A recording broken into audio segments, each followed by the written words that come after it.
Assalamualaikum warahmatullahi wabarakatuh. Perkenalkan, saya Reski dari kampus Universitas Amikom Yogyakarta. Di sini saya ingin mewawancarai pemilik usaha dari Raya Coffee Shop dengan Mas.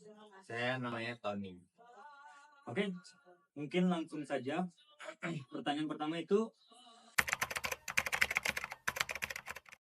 Kalau bisnis kita sendiri itu sebenarnya kita kan sebelum dari Raya Kopi Service ini ada kopi keliling.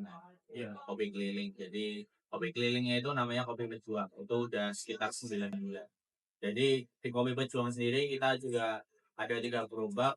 Nah, kita itu pikir kenapa kok kita selama berjualan kopi keliling itu selalu terbentur dengan namanya bahan baku. Kalau ada kenaikan bahan baku, ada kenaikan harga beans dan lain-lain seperti itu. Jadi kita di satu sisi kita juga pengen pengen bikin lah coffee shop yang rasa kopinya itu enak, tapi harganya itu sangat-sangat affordable buat mahasiswa.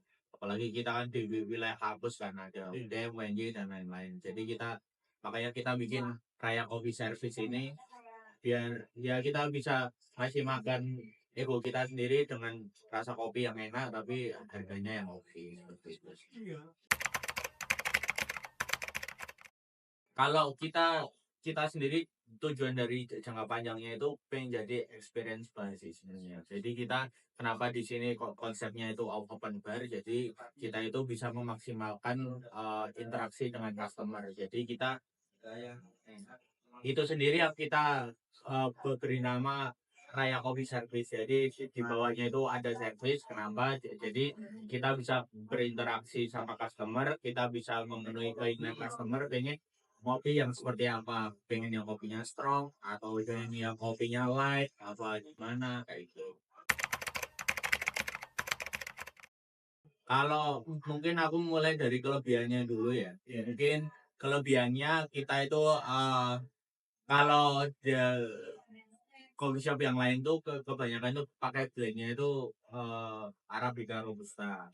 Jadi kalau kebanyakan kopi, nah itu cenderung bikin asam lambung gitu-gitu. Tapi kalau kita beansnya itu dari 100% Arabica. Jadi kalau saya sendiri nih posisinya belum sarapan tapi saya ngopi itu nggak masalah karena cenderung lebih lebih nyaman di lambung. Itu yang pertama. Terus yang kedua mungkin salah satu kelebihannya kita sendiri ambil roastery-nya itu dari juara dunia. Jadi kita pakai beans roastery juara dunia, tapi kita develop gimana caranya harganya itu mulai di angka 20 ribuan.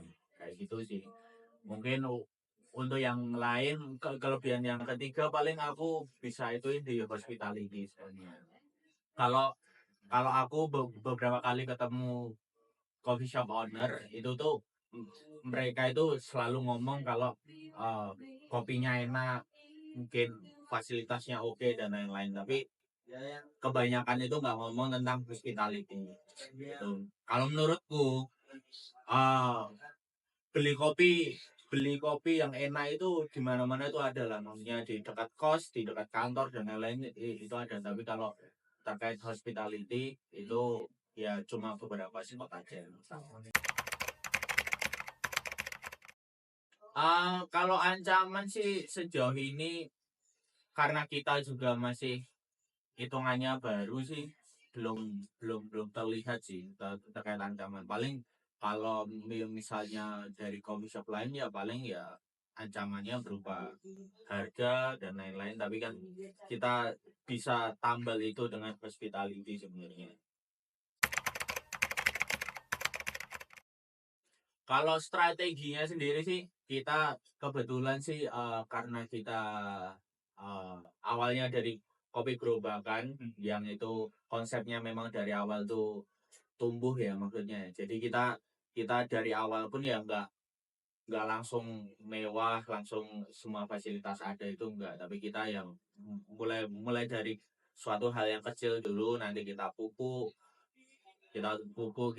sempurnakan dan lain-lain. Kalau yang second pasar karena kita sendiri hidup di wilayah mahasiswa, jadi kita pasti segmen pasarnya yang utama itu mahasiswa.